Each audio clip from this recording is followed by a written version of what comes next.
Bonjour à tous et merci Phil pour cette introduction. Je suis très heureuse d'être avec vous ce soir. Leadership et Management Next Gen, la thématique du jour. Alors pour commencer cette thématique, je pense que c'est intéressant de parler d'abord de Next Gen. Qu'est-ce que ça vous évoque? Moi, c'est une question que j'adore poser. Next Gen, et je vous invite à vous poser cette question. Qu'est-ce que c'est pour vous un leader Next Gen?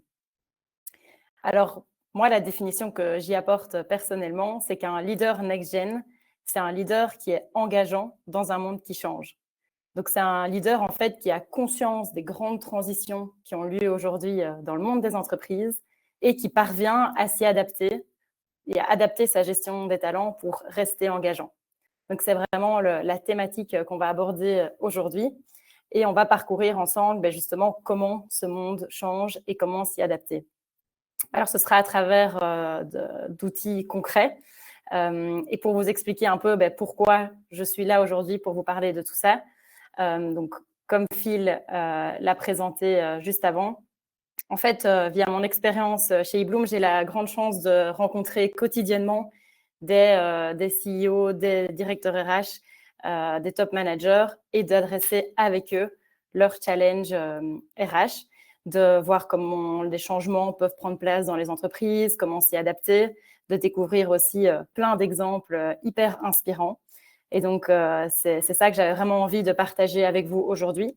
Et pour vous donner un petit peu une vue sur les types d'entreprises en question, donc ici, vous avez un aperçu de quelques entreprises avec lesquelles sur desquelles je m'inspire. Il y en a beaucoup d'autres, mais c'est surtout pour vous expliquer que voilà, tout ce qui va être présenté aujourd'hui en termes de conseils, en termes d'adaptabilité, ça c'est vraiment adressé à plein de secteurs différents et autant à des employés de bureau qu'à du personnel sur le terrain. Alors, être un leader engageant, la première chose, c'est de comprendre quelle est la situation de l'engagement aujourd'hui. C'est important de commencer par là. Donc, il faut savoir qu'aujourd'hui, le taux d'engagement en Belgique est de 11%. Donc, il n'y a que 11% des collaborateurs qui se sentent réellement engagés dans leur travail. Ça classe la Belgique tout en bas de la liste des pays européens et l'Europe est déjà est en fait la pire région au niveau de l'engagement mondial. Et ça se traduit directement par un taux d'absentéisme aujourd'hui. Donc, il y a 1,5 million de Belges qui sont en absence de longue durée. Et on sait qu'un tiers des absences de moyenne et longue durée en Belgique sont directement dues à des problèmes psychosociaux de type stress, burn-out, etc. Et donc, au-delà d'être un réel problème sociétal, eh bien, ça représente aussi un vrai coût pour les organisations.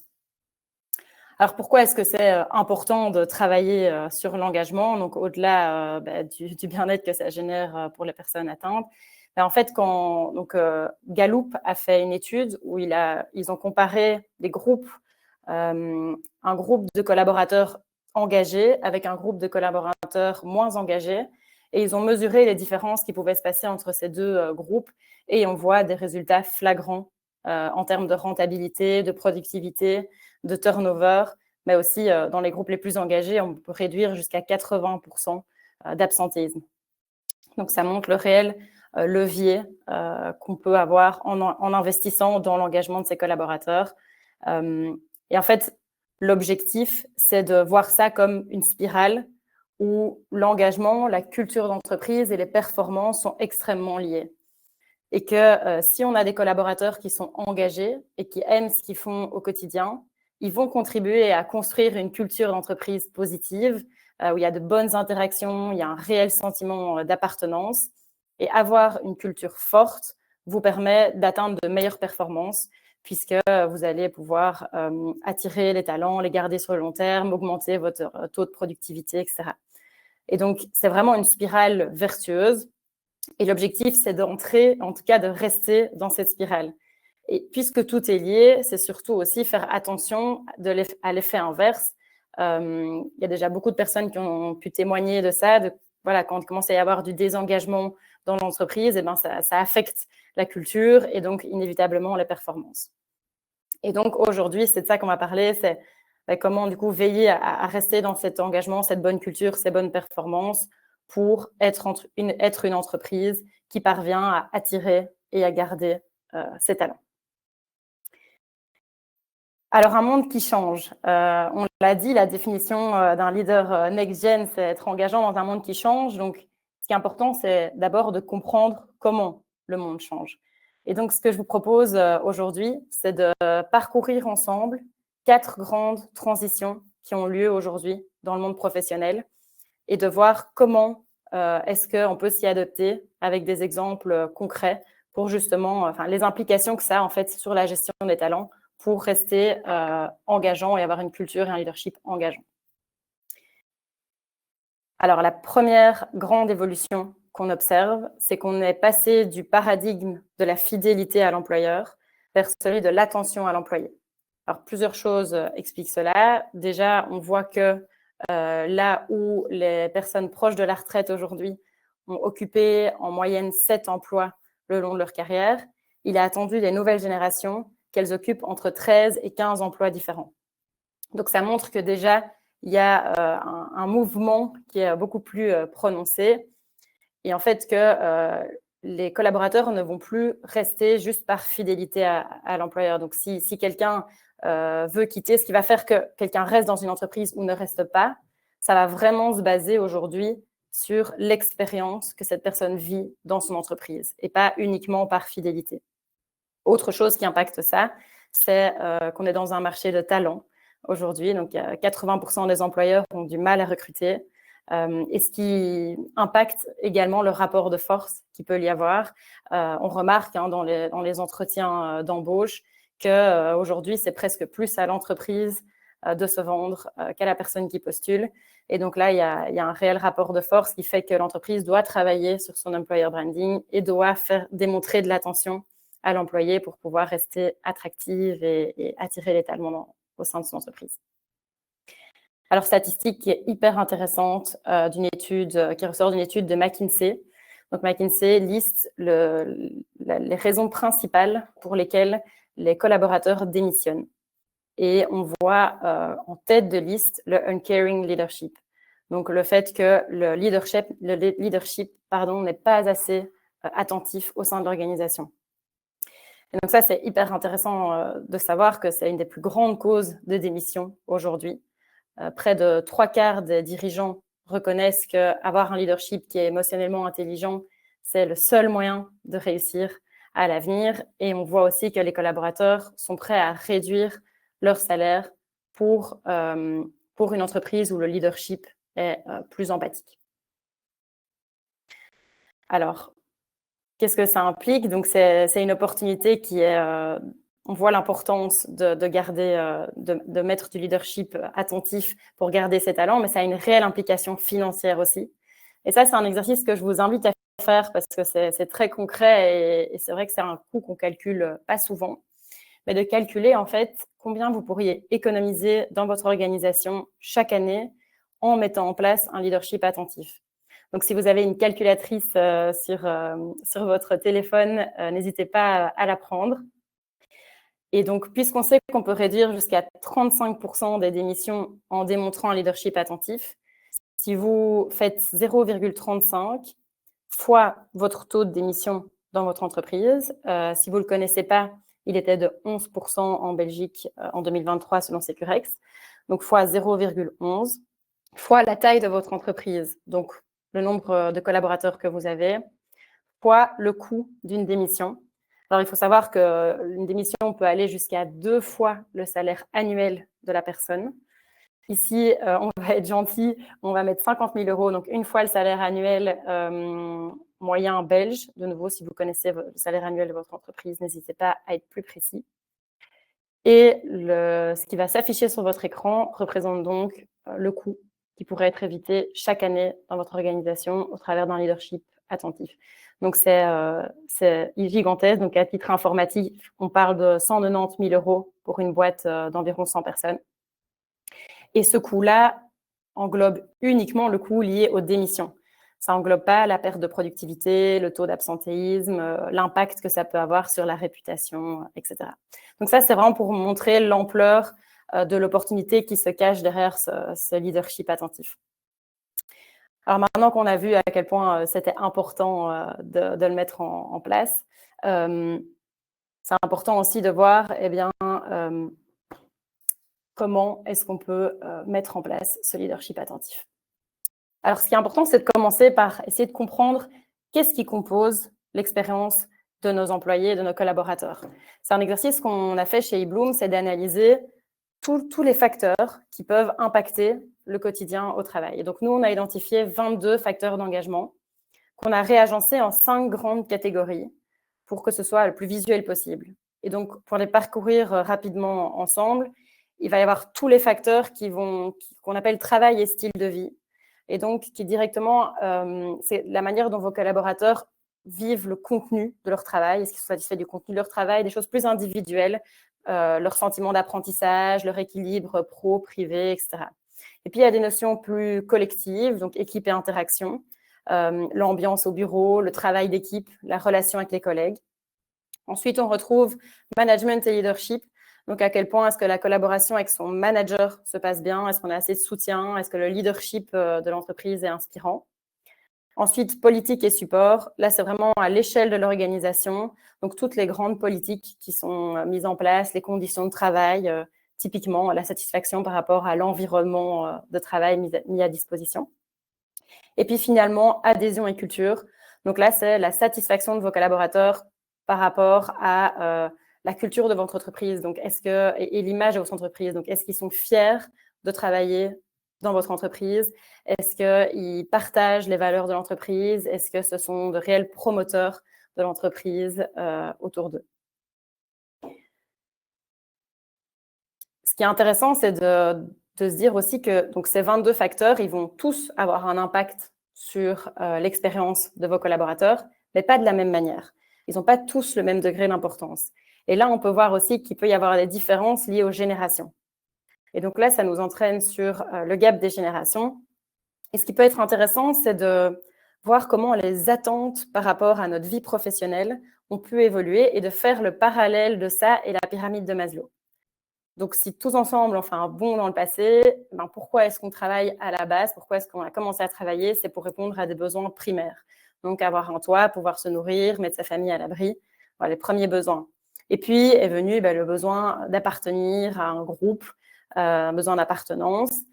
Et puis, et ça c'est assez marqué auprès des générations plus proches de la retraite aujourd'hui, c'est le besoin d'estime. Et qu'en fait, notre vie professionnelle est un moyen d'atteindre un certain statut social. Donc, typiquement, être des titres type être docteur, ingénieur, professeur, avoir une fonction qui va vraiment nous situer, entre guillemets, dans la société, nous permettre d'atteindre un niveau, un statut social. Et là, ce qu'on remarque, en fait, avec les nouvelles générations, c'est qu'il y a un nouveau besoin qui s'est encore ajouté. C'est le dernier échelon de la pyramide qui est le besoin d'accomplissement. Et ça, c'est quelque chose qui se fait vraiment fort ressentir, c'est qu'en fait, il est nécessaire aujourd'hui pour les nouvelles générations d'avoir ce sentiment d'accomplissement dans sa vie professionnelle. Donc, en fait, il y a beaucoup plus de difficultés à dissocier la vie professionnelle de la vie privée. C'est-à-dire que là où avant, on attendait de son travail d'avoir des chouettes opportunités, d'avoir un bon salaire, d'avoir une certaine sécurité de l'emploi. Et puis, il y avait la vie privée pour plaisir, loisir, bien-être, entre guillemets. Aujourd'hui, cette scission est plus compliquée pour les nouvelles générations. Il y a vraiment ce besoin d'être épanoui et de se sentir bien dans toutes les sphères de leur vie. Donc, c'est là qu'on parle de bien-être au travail. Et donc, en fait, moi, j'entends souvent, et vous l'avez sans doute déjà entendu aussi, cette fameuse phrase qui est que les jeunes ne veulent plus travailler parce qu'on voit qu'effectivement, il y a un taux de démission beaucoup plus important chez les jeunes, que les offres sont plus compliquées à se faire accepter, etc. Eh bien, en fait, je pense que c'est une mauvaise interprétation de ce qui est en train de se passer et que, en fait, c'est justement, faut peut-être le voir autrement et se dire que c'est pas que les jeunes ne veulent plus travailler, c'est qu'en fait, ils accordent encore plus d'importance à leur travail qu'avant parce qu'ils attendent de leur travail l'assouvissement de nouveaux besoins. Et donc, c'est pas qu'ils veulent plus travailler, c'est qu'ils veulent travailler dans de nouvelles conditions et que le fait aussi qu'on soit dans un marché de talent, ça permet à ces générations d'être assez exigeants et de se faire entendre sur ces nouveaux besoins. Petite précision, mais c'est important de préciser quand même que c'est un nouveau besoin qui s'est ajouté, mais qui ne remplace pas les précédents. Donc oui, les nouvelles générations continuent de travailler pour avoir un salaire, pour avoir un certain besoin d'appartenance, d'estime, etc. Aussi. Pour illustrer un peu tout ce que je viens d'expliquer, il y a cette étude de Deloitte qui est assez intéressante et que j'avais envie de vous partager, qui liste en fait le top 5 des qualités que les Gen Z admirent chez les travailleurs. Donc, des personnes où ils se disent, voilà, ça c'est, entre guillemets, mon life goal, c'est vraiment cette personne-là, c'est tout ce que je peux aspirer à devenir. Eh ben, ça va être quelqu'un qui a un super bon équilibre, vie professionnelle, vie privée, qui vit selon ses termes et pas comme la société lui demande de vivre, qui se développe, qui se réinvente et surtout qui est passionné par son travail. Et tout en bas de la liste vont se retrouver des choses comme son statut social, est-ce qu'il a une belle maison, est-ce qu'il a une belle voiture, et des choses comme ça qui sont devenues beaucoup plus accessoires, entre guillemets. Alors, ce qui est important aussi à savoir, c'est que là, on a parlé plus des nouvelles générations et des Gen Z particulièrement, mais qu'en fait, ces nouveaux besoins, ils se sont généralisés au travers de toutes les générations. C'est toute génération, les besoins ont évolué dans toutes les générations. Et d'ailleurs, le Covid a eu un certain impact à ce niveau-là, puisque chez tout le monde, il a remis en question cette place d'équilibre pro-privé, aussi avec cette classification de jobs essentiels, non essentiels. C'est aussi remis pour beaucoup de personnes cette question de sens au travail. Et donc aujourd'hui, finalement, si on regarde quels sont les moteurs d'engagement, toutes générations confondues, donc c'est intéressant de voir qu'est-ce que c'est. Ben, pour répondre à cette question, j'ai croisé 3 sources. Donc tout d'abord, le top 5 des moteurs d'engagement selon Gallup Institute. Ensuite, nos data chez eBloom. Donc, tous nos utilisateurs de notre plateforme peuvent marquer sur les 22 facteurs d'engagement qu'est-ce qui est important pour eux ou moins important. Et donc, ça nous permet de ressortir le top 5 mesuré. Et puis, finalement, j'ai posé la question à ChatGPT. Quand on regarde ces 3 top 5, ben, qu'est-ce qui ressort? L'équilibre pro-privé, le sens au travail, l'attention à l'humain et le développement professionnel. Et ça, c'est vraiment toute génération confondue. Ce n'est pas du tout une généralité sur les Gen Z. Autre chose assez interpellante, c'est que, comme vous pouvez le voir, le salaire ne se retrouve dans aucun des 3 top 5. Quand on continue de faire un petit close-up sur les Gen Z dans le recrutement, donc c'est une question qui revient souvent, ben, comment attirer aujourd'hui les nouvelles générations? Pour répondre à cette question, je vais m'inspirer d'une discussion que j'ai eue avec Marjorie Lambeau, qui est directrice de Axis Group, une entreprise de recrutement. Et donc, elle est active dans le recrutement depuis plus de 25 ans. Et ce qu'elle constate, c'est que à la base, les offres, elles se basent sur le mind et sur le money. Donc, le mind, c'est objectivement, est-ce que c'est une belle offre, est-ce que c'est une bonne entreprise, est-ce qu'il y a des vraies opportunités de carrière, etc. Et le money, c'est le pack salarial. Et que si les deux étaient satisfaits, les offres étaient systématiquement acceptées. Et qu'en fait, depuis plusieurs années maintenant, elle a vraiment remarqué l'arrivée d'une troisième composante, qui est la dimension du cœur. Et cette dimension du cœur, c'est quel style de vie est-ce que cette offre va m'apporter, quel sens au travail je retrouve, quelle est la finalité de l'organisation que je vais rejoindre. Et qu'aujourd'hui, ces 3 composantes doivent être satisfaites pour que les offres soient acceptées. Donc ça, c'est une réelle évolution qui a eu lieu. Et alors, une fois qu'on a réussi à attirer les talents, mais comment les garder? Eh ben, il faut savoir, donc, la finalité de l'entreprise est vraiment importante. Dans les job descriptions et tout ça, c'est super important de mettre en avant le sens de votre organisation, à quoi est-ce qu'elle œuvre. Donc ça, c'est hyper important, surtout dans l'attraction. Mais après, dans qu'est-ce qui va faire que les gens, une fois qu'ils sont là, ils vont rester. Ça va être aussi être impacté par la manière dont les choses se vivent en interne. Il faut savoir que pour les Gen Z, ils attendent réellement des dirigeants qu'ils aient un rôle à jouer dans les enjeux sociétaux actuels. Et donc, typiquement, qu'en interne, il y ait une conscience écologique, donc un comportement éco-responsable, qui est un engagement dans l'inclusion et la diversité, dans le gender equality et des choses comme ça, vont inspirer et vont donner envie aux nouvelles générations de travailler pour vous. Ensuite, la flexibilité. Donc, la flexibilité, vraiment au-delà d'être un buzzword, entre guillemets, c'est vraiment un moyen, en fait, de répondre aux besoins d'équilibre pro-privé, comme on l'avait vu. Il faut se dire que la flexibilité, en fait, pourquoi est-ce qu'elle est si importante? Ben, tout simplement parce qu'il n'existe pas de one size fits all. On ne sait pas trouver une formule dans l'entreprise qui va répondre à tous les besoins. Pourquoi? Ben, tout simplement parce qu'on a tous notre propre définition de l'équilibre pro-privé. Tout le monde a des besoins différents et c'est normal. Un jeune parent, un parent qui a des tout jeunes enfants en bas âge, va pas avoir les mêmes besoins que quelqu'un qui vient de rentrer sur le marché de l'emploi, qui vit peut-être en colocation encore et qui n'a pas forcément de bureau dans sa chambre et n'aura pas encore les mêmes besoins qu'un expatrié qui aimerait bien pouvoir rendre visite à sa famille plus souvent. Et donc, c'est pour ça que la flexibilité, c'est si bien, c'est qu'en fait, ça permet en fait aux collaborateurs de composer son expérience en fonction de ses besoins. Et donc, c'est la meilleure manière qu'a une entreprise de répondre au plus de besoins possibles. Après, quand on parle de flexibilité, on pense souvent et presque toujours au télétravail. Mais il faut savoir qu'il y a plein de sortes de flexibilité. La flexibilité, ça peut être une flexibilité dans les horaires, par exemple. Donc, avoir X heures à prester et les gens agencent comme ils le souhaitent. Ça peut être aussi donc, le lieu de travail, comme on l'a vu. Ça peut être le salaire avec une partie fixe. Et puis, si la personne veut atteindre des objectifs en plus, elle peut débloquer un certain variable. Dans les congés, permettre de prendre des congés sans solde. Il y a plein de sortes de flexibilité. Est-ce que la flexibilité est importante? Oui. Aujourd'hui, il faut savoir que l'équilibre pro-privé, c'est le premier critère de sélection d'un employeur. C'est hyper important.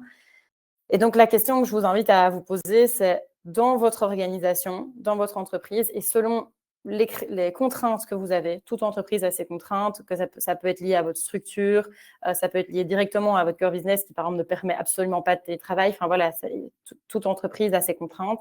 Mais par rapport aux contraintes que vous avez, comment est-ce que vous pouvez avancer vers une sorte, une forme de flexibilité? Voilà, ça, c'était vraiment pour clôturer cette première grande transition avant de passer à la deuxième. La deuxième qui paraît évidente, hein, on est passé d'un monde physique à un monde digital. Donc là, le Covid a vraiment accéléré ce processus de digitalisation avec le télétravail. Aujourd'hui, le télétravail est resté et la digitalisation des entreprises est dans le top des priorités.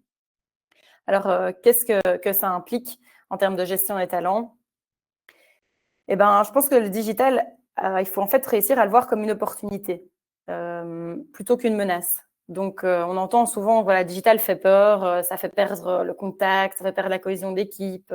Ben, en fait, on peut voir les choses autrement. Moi, j'ai plein de clients qui, depuis toujours, ont du mal à avoir de la proximité avec leurs collaborateurs parce que prenez une entreprise de construction, par exemple, où ils ont la majorité de leurs collaborateurs qui sont sur des chantiers aux quatre coins de la Belgique, des boîtes qui ont plusieurs sites, des entreprises qui ont des commerciaux qui sont sur la route toute la journée.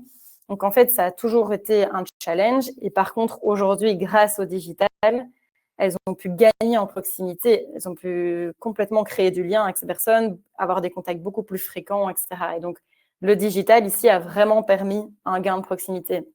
Ça permet d'offrir aussi une expérience. Clairement, les nouvelles générations sont habituées à avoir à tout ce côté user-friendly, expérience digitale, etc. Le digital offre un réel gain de temps. Ça, je pense qu'on l'a déjà tous expérimenté. On peut automatiser tellement de choses aujourd'hui qui vous permettent de gagner du temps et de réinvestir ce temps dans des actions à plus haute valeur ajoutée. Et puis finalement, ça permet d'offrir un cadre de confidentialité. Et donc, quand on parle justement de donner du feedback, par exemple, en entreprise, ou pouvoir expliquer certaines choses, eh ben, la confidentialité est hyper importante et avoir ce cadre sur son téléphone ou sur son ordinateur peut être justement plus sécure qu'écrire à la main ou aller mettre dans une boîte aux lettres au milieu du bureau, etc. Et pourquoi est-ce que c'est si important, cette confidentialité? Parce que la chose la plus importante en communication, c'est d'entendre ce qui n'est pas dit. J'aime beaucoup cette phrase de Peter Drucker qui reflète pour moi une vraie problématique qu'il y a aujourd'hui dans les entreprises, c'est qu'il y a beaucoup de non-dits. Et c'est ça qui peut mener à avoir une démission qu'on n'a pas du tout vu venir, avoir des surprises comme ça qui sortent de nulle part parce qu'il y a des non-dits. Et qu'aujourd'hui, c'est primordial de pouvoir être un dirigeant averti. Alors, pourquoi est-ce qu'il faut être un dirigeant averti? Eh ben, tout simplement parce qu'en étant un dirigeant averti, la première chose, c'est que ça va vous permettre d'entendre tout ce qui se passe bien dans votre entreprise. Donc ça, c'est vraiment quelque chose de hyper important. Moi, c'est une crainte qu'il y a systématiquement quand je parle avec des dirigeants de l'importance d'entendre ce qui n'est pas dit, de recueillir du feedback, de comprendre ce que pensent les gens. C'est vraiment la première réaction, c'est un peu de la crainte de se dire, punaise, qu'est-ce qui va me tomber dessus? J'ai l'impression que du coup, je vais réaliser que rien ne va, tout va mal, etc. Alors pourquoi est-ce qu'on pense que tout va mal? Eh ben, c'est simple. Combien de fois est-ce qu'un collaborateur est déjà venu toquer à votre bureau pour vous dire à quel point il est heureux de travailler pour vous, à quel point il est super content de tout ce qui est mis en place, etc. C'est super rare. Enfin, ou alors vous avez beaucoup de chance.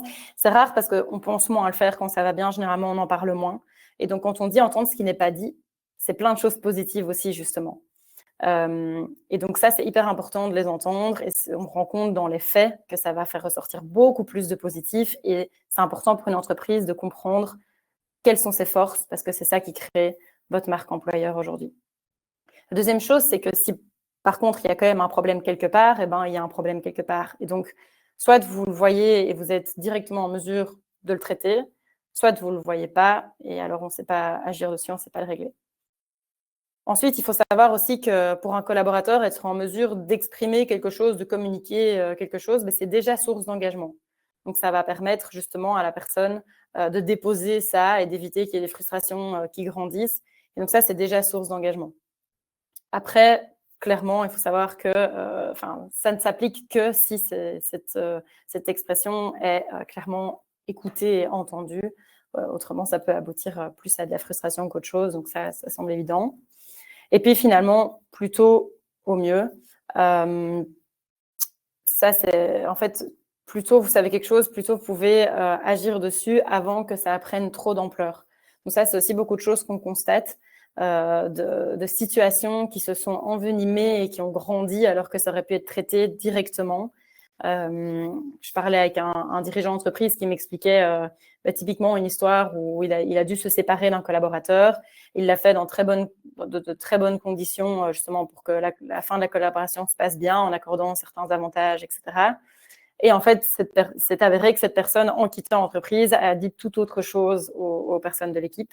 Et pendant des mois, toutes les équipes ont pensé que ce licenciement s'était fait vraiment dans de super mauvaises conditions et ont une mauvaise image de la direction à ce niveau-là. Et donc, quand le dirigeant s'en est aperçu, il a pu rétablir la vérité et les choses, mais voilà, entre-temps, l'impact est là. Et donc, s'il l'avait su directement, il aurait pu agir directement là-dessus. Et donc, ça, c'est important. Maintenant, comment être un dirigeant averti? Comment est-ce qu'on peut garantir justement de savoir ce qui n'est pas dit et d'être sur la balle?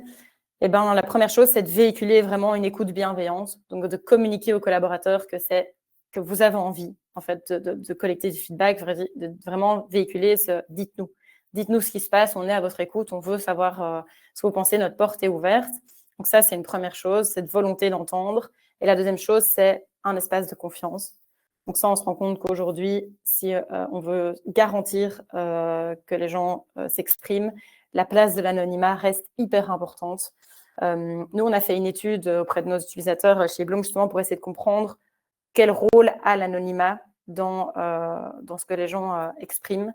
Et il s'avère que ça impacte plus de 50% des réponses des collaborateurs, puisque les réponses sont plus honnêtes et que 11% des gens n'auraient tout simplement pas exprimé ce qu'ils avaient exprimé si ce n'était pas anonyme. Et donc là, de nouveau, je pense que c'est assez important de prendre conscience de ce rôle de l'anonymat. Parce que même dans des entreprises où il y a vraiment une culture très, très transparente, etc., c'est pas qu'une question de culture d'entreprise, c'est aussi une question de tempérament, de personnalité. Il y aura toujours des personnes qui se sentent plus ou moins à l'aise d'exprimer certaines choses. Et en fait, l'anonymat est le moyen de permettre à chacun de s'exprimer de la même manière et d'éviter en fait que votre vision se base plus sur des personnes qui osent venir vous voir ou dire ce qui ne va pas, etc. et qui est toute une partie des gens qu'on n'entend pas. C'est une discussion que j'avais eue avec une cliente qui m'a dit un jour cette phrase, elle m'a dit j'ai besoin d'entendre les silencieux dans mon entreprise. Et ça, je trouve ça très, très puissant et très vrai en fait. Alors la troisième grande évolution, c'est qu'on est passé d'un monde statique à un monde dynamique. Donc là où avant on pouvait peut-être encore se permettre de faire des grands plans d'action dans le temps, on se rend compte qu'aujourd'hui, il faut aller très vite, il faut s'adapter tout le temps. Les marchés évoluent, les besoins évoluent et donc il y a un besoin d'agilité qui est hyper grandissant. Et donc qu'est-ce que ça implique dans la gestion des talents? Tout simplement que les enquêtes annuelles, c'est un modèle qui s'essouffle. Et qui n'est plus aligné avec la vitesse avec laquelle évoluent les choses aujourd'hui. Donc, ça ne va pas être représentatif de ce qui se passe réellement, parce que ça va être pris une fois par an, c'est une photo dans le temps. Mais on se rend compte qu'en fait, si les mêmes questions étaient posées, même 3, 4 mois, 6 mois plus tard, les résultats seraient déjà tout autres. Et donc, c'est important d'aller vers une prise de pouls beaucoup plus régulière. En fait, cette prise de pouls régulière, elle va vous permettre d'avoir un aperçu en temps réel, donc d'avoir le vrai ressenti quotidien dans votre entreprise. Et en fait, surtout, ça vous donne beaucoup d'agilité. Parce que du coup, s'il y a un problème, on en a conscience directement. Ça vous permet aussi d'adresser les bons sujets au bon moment.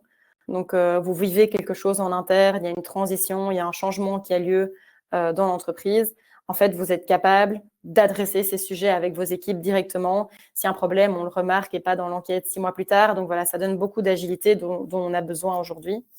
Ça permet d'aller sur des formats aussi plus légers. Et la différence principale, c'est vraiment le message que ça va envoyer à vos équipes. Là où l'enquête annuelle, c'est quand même pour beaucoup un peu un tick de box. C'est vu comme un peu la formalité qu'il faut faire, où il y a le long formulaire avec toutes les questions. En fait, là, c'est vraiment dire à vos équipes, on se soucie de comment vous vivez votre quotidien chez nous, on s'intéresse à votre expérience et c'est toute l'année. Et donc ça va vraiment véhiculer une image d'un leadership attentif dont on parlait tout à l'heure et qui est hyper primordial aujourd'hui pour garder ses talents.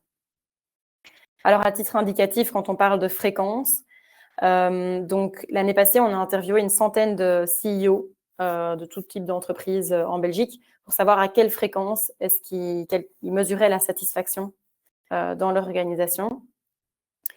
Alors, ce qu'on remarque, c'est qu'aujourd'hui, 45% des entreprises mesurent la satisfaction plusieurs fois par an. Donc ça, c'est une énorme évolution. Il faut savoir que nous, quand on a lancé notre entreprise il y a 5 ans, les entreprises qu'on rencontrait, elles mesuraient tous les 3, voire 5 ans, au mieux une fois par an. Là, on remarque que presque une entreprise sur 2 le fait déjà plusieurs fois par an. Donc, c'est vraiment une tendance qui s'est accélérée et qui va continuer à accélérer dans cette direction-là. En fait, l'objectif de ça, c'est de vous permettre de rentrer dans une boucle beaucoup plus agile, une boucle d'amélioration continue, où on mesure, on comprend et on améliore. Et donc, on mesure, c'est via ce continuous listening, donc avoir une culture du feedback où des feedbacks remontent régulièrement sur ce qui se passe. Ça permet d'avoir une bonne compréhension de la situation et de pouvoir comprendre où agir à quel moment pour améliorer ça. Et cette amélioration, elle se fait en co-construction. Et ça, on va y venir directement. Donc, ça nous mène à notre quatrième grande transition, qui est qu'on est passé d'un mode assez pyramidal, top-down, à une approche beaucoup plus participative au sein des entreprises. Donc, on remarque aujourd'hui que le management participatif est en plein essor et que les collaborateurs ont envie de pouvoir s'impliquer, proposer des idées, avoir vraiment un impact. Et donc, qu'est-ce que ça implique? Ça implique de faire de chacun un acteur d'amélioration par rapport à tout cet enjeu d'engagement au travail. Et donc ça, c'est hyper intéressant parce qu'en fait, si on regarde aujourd'hui, quand on parle d'engagement, d'attraction de talent, de fidélisation, d'absentéisme, de turnover, etc., ben, on a tendance à mettre tout ça, toutes les initiatives qui vont être prises pour travailler là-dessus, dans cette petite enveloppe qu'on appelle soft HR. Et donc, c'est vraiment minimiser en fait l'enjeu de quoi on est en train de parler aujourd'hui et se dire en fait avec les moyens qui sont associés au soft HR. Donc, parfois, c'est juste le mi-temps d'une personne qui est supposée booster l'engagement, diminuer l'absentéisme, réduire le burn-out, améliorer l'attractivité de la boîte et créer du bien-être pour tout le monde. En fait, c'est impossible.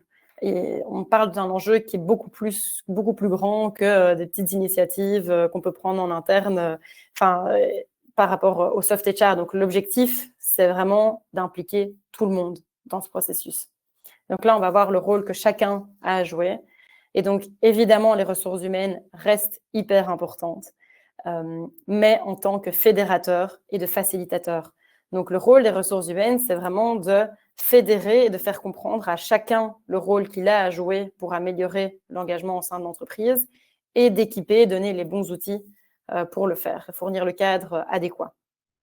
Le rôle des RH, c'est aussi de pouvoir prendre des décisions basées sur des données. Donc ça, c'est aussi quelque chose d'assez interpellant. C'est qu'on vit quand même dans un monde de data où la plupart des décisions sont prises sur des données. Et pourtant, en ressources humaines, il y a encore très peu de data. Et ce qu'on remarque, c'est que beaucoup de ressources humaines font leur plan d'action un peu plus au feeling. Voilà, cette année, on referait bien nos plans de formation, notre plan de développement. Mais en fait, ce qui est hyper intéressant, c'est de mesurer de manière objective. Et ce qu'il faut, c'est pouvoir savoir exactement, en fait, il est où le besoin. Et donc, de pouvoir analyser par équipe, comprendre la situation, comment est-ce qu'on peut construire notre plan d'action basé sur des vraies données objectives de la situation dans l'entreprise. Donc ça, c'est pour les ressources humaines. Maintenant, qui a le rôle le plus impactant dans tout ce travail d'amélioration de l'engagement dans les entreprises?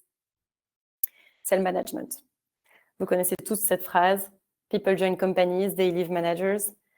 C'est une réalité.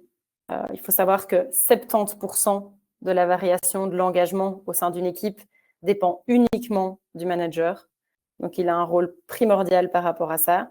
À titre plus anecdotique, mais pour 70% des gens, leur manager a plus d'impact sur leur santé mentale que leur propre thérapeute et autant que leur conjoint.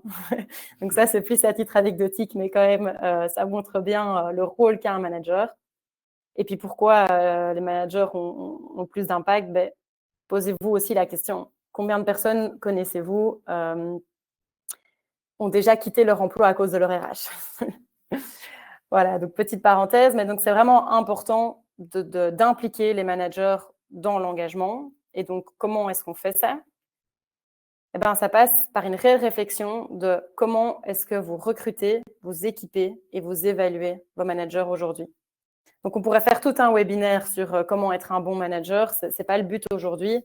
Je pense que ce qui est important, c'est de vérifier que le management en place ait quand même une certaine, qu'il y ait une communication ouverte et empathique. Donc, s'assurer qu'il soit bien disponible, accessible, qu'il donne suffisamment de reconnaissance, qu'il s'investisse dans le développement professionnel. Donc ça, on l'a vu, un développement professionnel, c'est dans les moteurs clés. C'est d'ailleurs le deuxième facteur de sélection d'un employeur aujourd'hui. Donc, vérifier que personne ne stagne dans son équipe, qu'ils aient une attitude de leader-coach. Donc, leader pour le côté inspirant.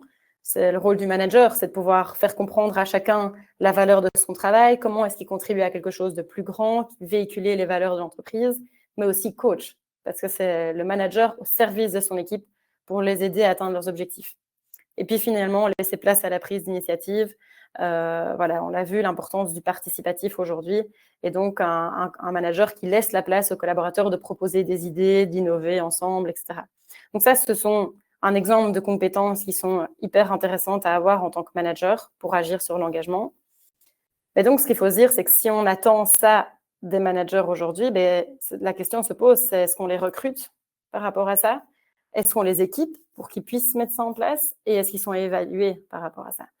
Et donc ça, c'est vraiment une question qui est primordiale aujourd'hui sur la manière dont vous gérez votre recrutement, l'équipement et l'évaluation de vos managers. Et de se dire que si vous voulez qu'ils aient un rôle à jouer dans le niveau d'engagement, le risque de burn-out, etc., dans leur équipe, il faut qu'ils soient évalués comme tels également. Et justement, ça peut paraître, on se dit, voilà, les managers, ils doivent tout faire. Non, c'est juste qu'il faut bien les équiper pour qu'ils puissent le faire, parce qu'aujourd'hui, il y a beaucoup de managers qui ne sont pas assez équipés et donc ils doivent faire tout ça. C'est très challengeant et qui n'ont pas forcément l'équipement nécessaire. Et donc, petite parenthèse sur l'équipement, mais il y a plein de formations aujourd'hui qui existent. Il y a plein de coaching, que ce soit en écoute active, donner un feedback constructif, intelligence émotionnelle. Il y a plein de choses hyper intéressantes. Et aussi, avoir les bons outils.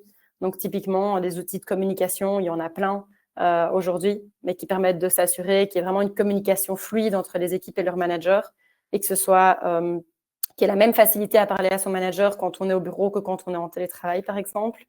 Des plateformes de management participatif qui permet aux managers de très facilement sonder les équipes, les laisser proposer des idées, faire un système de vote, pourquoi pas, etc. Et pour moi, le plus important, c'est la collecte de feedback. C'est hyper important aujourd'hui que les managers puissent recevoir du feedback justement de leurs équipes pour les aider à s'améliorer sans cesse. Donc, ils reçoivent des données objectives pour prendre conscience de certaines choses et s'adapter.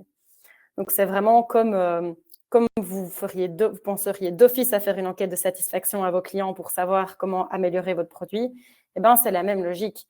Et qu'en fait, un manager, s'il arrive le lundi matin et qu'il voit que le niveau de sentiment de reconnaissance dans son équipe est bas, eh ben, il sait s'adapter et dire « Ah oui, ok, je n'avais pas réalisé, je vais faire attention, je vais donner plus de reconnaissance. » S'il voit qu'il s'aperçoit qu'en fait, les objectifs ne sont pas clairs, les gens ont le sentiment que leurs objectifs ne sont pas clairs, ok, je sais, je vais pouvoir clarifier les objectifs. Donc, c'est vraiment une remontée d'informations qui permet au manager en permanence de savoir où agir et comment s'adapter. Donc ça, c'est essentiel. Par rapport à tout ce qu'on a dit sur le management participatif, je pense qu'on a déjà tous exploré les bienfaits d'un brainstorming et du fait que 1 + 1 = 3. C'est toujours magique quand on met plusieurs têtes ensemble pour réfléchir à une même solution. Et bien ça, c'est vraiment quelque chose sur lequel il ne faut pas hésiter, à faire appel dans votre entreprise. C'est vraiment un moyen hyper puissant de booster l'innovation dans votre organisation, d'apporter une réelle prise en considération à vos collaborateurs et de les engager. J'ai déjà témoigné de plein d'exemples inspirants à ce niveau-là. Mais en fait, ce qu'il faut se dire, c'est que souvent, en fait, en termes d'engagement, si on parle d'engagement et d'enquête de satisfaction, la plupart des entreprises aujourd'hui, elles font des enquêtes de satisfaction. Et puis, HR reçoit donc les smileys rouges, les smileys verts, des scores de satisfaction. Et puis, à eux seuls, se disent, OK, qu'est-ce qu'on fait de ça? On essaye de trouver des solutions et on essaie de mettre des plans d'action. Ben, en fait, pourquoi s'arrêter là dans l'implication du collaborateur? Il faut se dire, c'est pourquoi pas l'impliquer dans les étapes suivantes. La première chose, c'est effectivement l'enquête de satisfaction pour comprendre. Et pourquoi pas après revenir vers le collaborateur en disant, ben voilà, il y a telle chose à améliorer, qu'est-ce que tu proposes? Qu'est-ce qui pourrait être mis en place? Et en fait, ça va permettre non seulement d'avoir beaucoup plus d'idées, parce qu'il y a plus de têtes pensantes, mais aussi d'avoir des solutions qui sont adaptées, puisque le collaborateur va, lui-même, si c'est la personne qui se plaint de certaines choses, eh ben, il aura sans doute des solutions plus adaptées à son besoin s'il peut les exprimer. Et du coup, ce qui est incroyable, c'est que toute initiative qui sera prise suite à ça sera encore mieux accueillie puisqu'elle partira d'une prise en considération. Ah oui, j'ai pu proposer cette idée-là, elle a été mise en place, donc c'est formidable. Donc même la même action sera encore mieux, aura encore un meilleur impact que si elle avait spontanément été prise directement par les ressources humaines.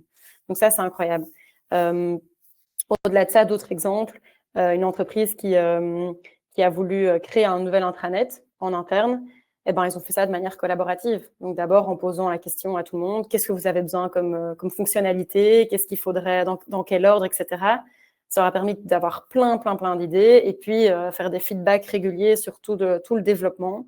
Et donc, réel boost d'innovation, prise en considération et du coup, l'intranet, très bonne adhésion à l'outil puisque ça émane vraiment d'une co-construction. Et donc, c'est là qu'on voit que le rôle du collaborateur peut aller beaucoup plus loin, en fait. et pas juste exprimer son ressenti. Donc, la première chose, c'est d'exprimer son ressenti. Donc, en effet, c'est la responsabilité du collaborateur de le faire. S'il ne le fait pas, s'il ne l'exprime pas, on ne pourra pas l'aider. Donc, ça, c'est vraiment un rôle de sensibilisation aussi. Chacun doit être responsable, il faut prendre son bien-être en main. Mais il peut aussi proposer des solutions. Aller plus loin, c'est j'exprime quelque chose qui ne va pas, je propose. Et puis, ça peut même aller jusqu'à la mise en place. Donc ça, c'est encore un cran plus loin. Mais pourquoi pas mettre soi-même en place ce qu'on propose. Ça peut déboucher sur des super projets internes, d'équipes qui se mettent ensemble pour créer quelque chose. Et donc, c'est super bon pour la cohésion d'équipe. Un exemple d'une entreprise qui a fait toute la boucle. Donc, ils avaient posé une question sur à quel point les collaborateurs étaient satisfaits de la manière dont ils agissaient par rapport aux enjeux écologiques. Score un peu décevant à ce niveau-là. Du coup, ils reviennent vers les collaborateurs en leur demandant des idées. Qu'est-ce que vous proposez? Qu'est-ce qu'on pourrait faire pour montrer une meilleure implication, etc. Quelqu'un a proposé d'organiser un team building de sensibilisation où ils iraient tous ensemble ramasser des déchets le long d'une chaussée. Et cette personne s'est proposée d'organiser ce team building. Et donc, ça montre vraiment qu'on peut impliquer les collaborateurs dans plein de choses. Et donc, petite parenthèse par rapport à toute cette notion de management participatif, je vous invite vraiment à la fin de ce webinaire à prendre le temps de vous dire qu'est-ce que vous pourriez faire, pour quel projet dans votre entreprise vous pourriez faire appel à du collaboratif. Et là, je prends un exemple du coup très actuel, mais typiquement, si vous souhaitez organiser un événement de fête de fin d'année dans les prochaines semaines, eh bien, au lieu que ce soit juste les ressources humaines qui réfléchissent à une formule et qui envoient les invitations, ça pourrait typiquement être un sondage. Qu'est-ce que vous avez envie? Quelle formule? Qu'est-ce qui vous plairait? On réfléchit ensemble et puis on le crée, ou bien même, ça peut être des personnes de l'entreprise qui l'organisent. Et donc, voilà, l'engagement sera encore plus grand. Donc là, on a parlé du rôle des ressources humaines, du rôle du management, du rôle des collaborateurs. Le rôle dont on n'a pas encore parlé, qui est le plus essentiel de tous, c'est le rôle du leader. Et qu'en fait, tout ce dont on a parlé aujourd'hui n'est possible que si la direction en place dans l'entreprise y croit et est convaincue de tout ça. Et c'est que comme ça, et grâce à ça, que les ressources seront données pour permettre à chacun de jouer son rôle, pour que les ressources humaines soient suffisamment équipées pour pouvoir fédérer, faciliter et mettre tout ça en place. Et donc, ça doit vraiment partir de là. C'est le point de départ. Et c'est vraiment la conclusion vers laquelle je voulais arriver aujourd'hui, qui est que, en fait, je m'adresse là particulièrement à tous les dirigeants présents dans ce webinaire aujourd'hui, mais c'est votre leadership qui a le plus grand pouvoir. Si vous voulez demain être une entreprise attractive, qui fidélise et garde ses talents, c'est votre leadership qui a le plus grand pouvoir et c'est celui qui va pouvoir transformer votre entreprise. Et c'est sur cette dernière phrase que je souhaitais clôturer cette présentation.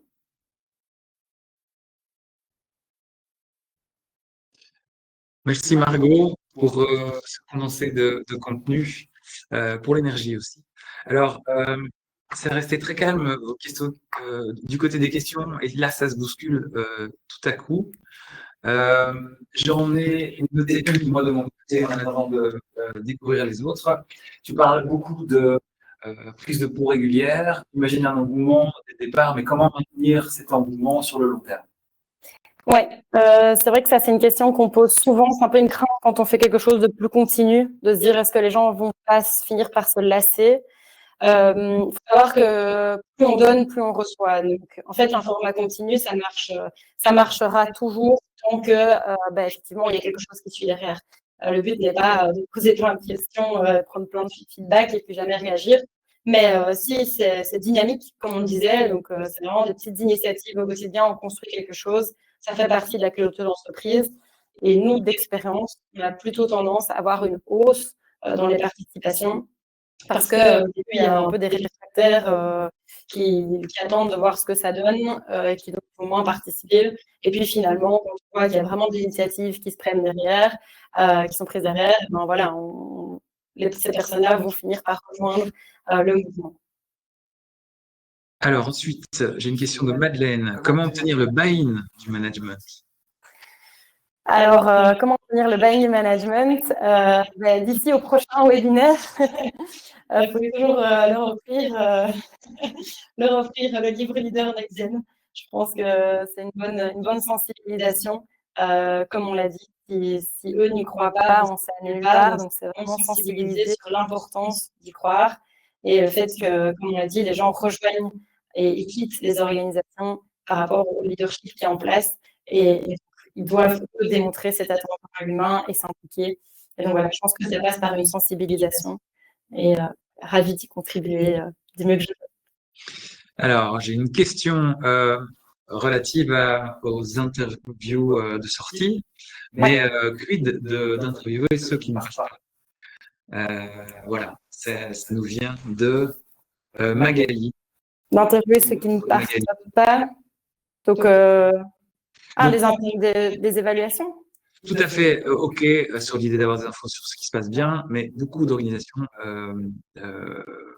se concentrent uniquement sur les interviews pour identifier les raisons pour lesquelles les gens partent, mais qu'en est-il d'investiguer les gens qui ne partiront jamais? Alors, le temps de rassembler tes esprits sur cette question-là. Je ne suis pas certaine de comprendre la question, mais si c'est plus dans l'optique que parfois on prend trop tard quand la personne part pour essayer de comprendre, mais être plus dans la prévention. Oui, ça va dans ce sens-là, je pense. C'est ça tout l'intérêt, en fait, justement, c'est de ne pas attendre que la personne parte. Et donc, ça rejoint vraiment ce que j'expliquais tout à l'heure. C'est important de sonder les gens avant qu'ils partent pour, s'il y a quelque chose à améliorer, de le faire, mais aussi comprendre les forces. Donc, les gens qui ne partent pas, pourquoi est-ce qu'ils restent? Et c'est ça qui va vous donner votre marque employeur et qui peut être super utile d'ailleurs en recrutement pour pouvoir mettre en avant des vraies raisons pourquoi les gens restent chez vous. Qu'est-ce qui crée vos forces aujourd'hui? Et j'en vois une dernière de Sacha. Avez-vous déjà réalisé une mission pour McDonald's? Non, pas encore. Non, pas encore pour McDonald's. Par contre, on a déjà fait dans le secteur de restauration et autres. Voilà, je crois qu'on a épuisé les questions.